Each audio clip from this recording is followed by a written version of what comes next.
Bonjour, bienvenue sur Cocotte TV pour une nouvelle vidéo de présentation. Aujourd'hui, nous avons une boîte en noir, mais des ventilateurs qui sont blancs. Ce sont les Lightwings 120 mm High Speed pour cette vidéo de chez Bicoyote. Les High Speed, on les connaît, on aime beaucoup. L'éclairage RGB est sympa. Les performances sont sympas et même en High Speed avec une vitesse de 2500 tours par minute, les nuisances sonores restent contenues.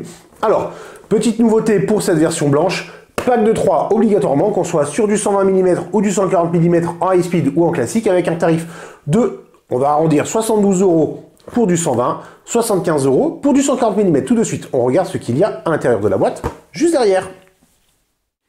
Les Lightwings 120 White, ici en high speed, les voici, et comme on peut le constater, c'est intégralement en blanc. Nous avons sorti deux ventilateurs, on met l'avant, l'arrière, c'est blanc.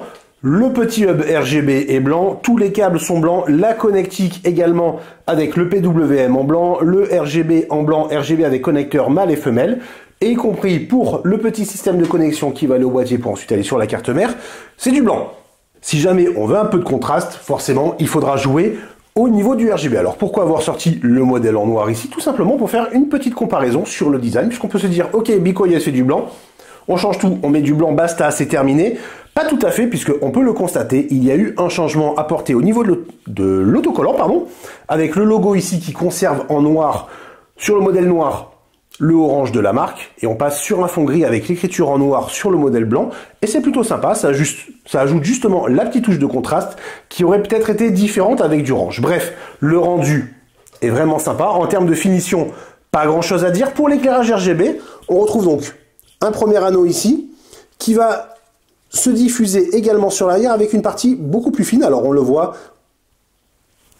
c'est cassé à chaque fois par les bras du stator. En termes de design, une fois que c'est allumé, ça rend vraiment bien autant sur l'avant que sur l'arrière, avec le petit chanfrein ici qui va casser la lumière, et en fait la lumière va se propager, on va dire en croix. Ça rend très très bien, on aime beaucoup. Au niveau des performances techniques, des spécifications techniques, et donc des performances, on va pas tout vous dicter ici, on va mettre un petit encart juste en dessous. Précisons juste, le modèle High Speed va tourner à 2500 tours par minute, le modèle, on va dire classique, va tourner à 1700 tours. La différence est donc relativement importante. À bien choisir lors de l'achat, on peut partir sur un High Speed et configurer manuellement la courbe PWM afin de ne pas monter trop en vitesse si jamais on veut rester plus sur des nuisances sonores contenues. Et si jamais on veut être sûr de ne pas se prendre la tête, on part sur le modèle classique, pourquoi pas. Bref, on détaillera tout ça lors du test. Pour cette petite vidéo, c'est tout pour aujourd'hui. On vous souhaite à tous une très bonne journée.